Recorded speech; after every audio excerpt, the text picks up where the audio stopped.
Right, so Paul talked about the importance of having fun. And one of the ways you do that is by playing games.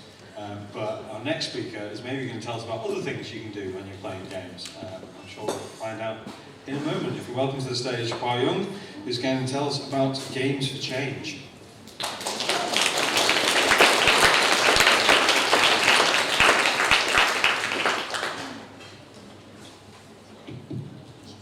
Thank you.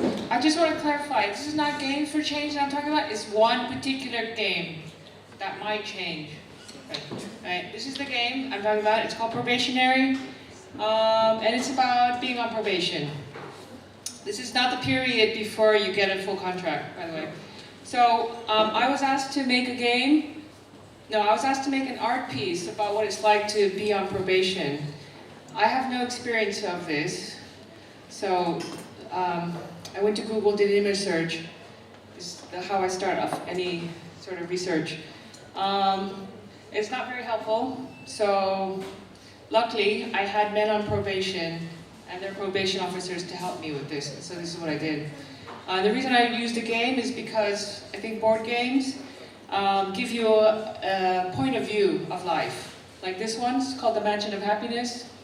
This one, How to Get Married, is a board game for children, little girls. So I want to know what men on probation thought their lives are if viewed as a board game. And it was a nice way to discuss how they viewed life. And I like this quote by Gerger Basis, an anthropologist. Sorry, he did lots of stuff. Anyway, the point about games or playing is you find a safe space to test out real world issues. And I did this with the men and their probation officers and criminologists. We spent time talking about what's fair, is life fair, it's not fair, why is it not fair, what does winning mean if you're on probation, and it went through a lot of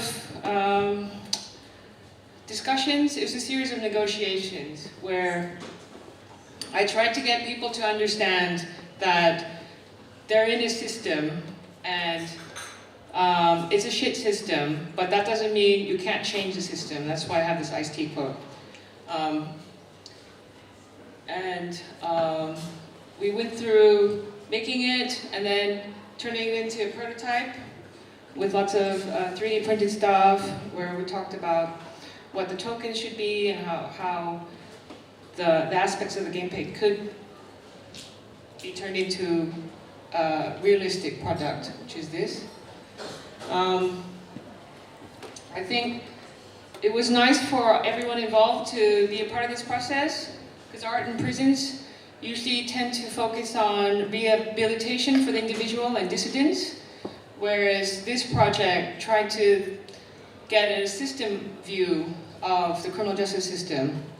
And it wasn't about each individual's man's experience of probation. It was more a holistic, system-wide view of what it's like to be on probation. And the reason this was quite important was because I wanted to use art to get people engaged in thinking about the overall situation that they're in, rather than turning it into something to make you feel like you're just in a bad place and there's nothing what you need to do is feel better about being in a bad place rather than trying to change the bad place. And that's what I've been doing since I made this game with the men, to take it to people and play it with people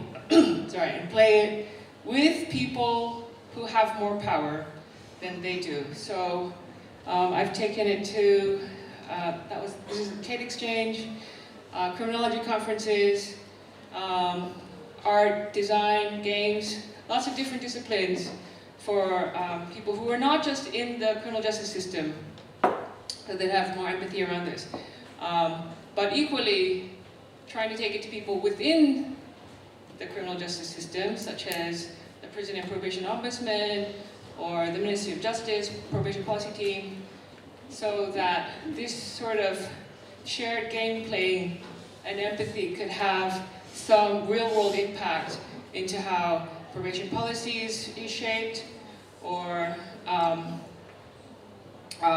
the end user journey is considered within this, because really you're discrediting a whole bunch of people within our society if you just write them off in this way. Anyway, if you want to play this, I've booked a table at Sugar and Dice a couple weeks' time. Yeah, I can't promise you it's fun, but you know, not everything has to be fun.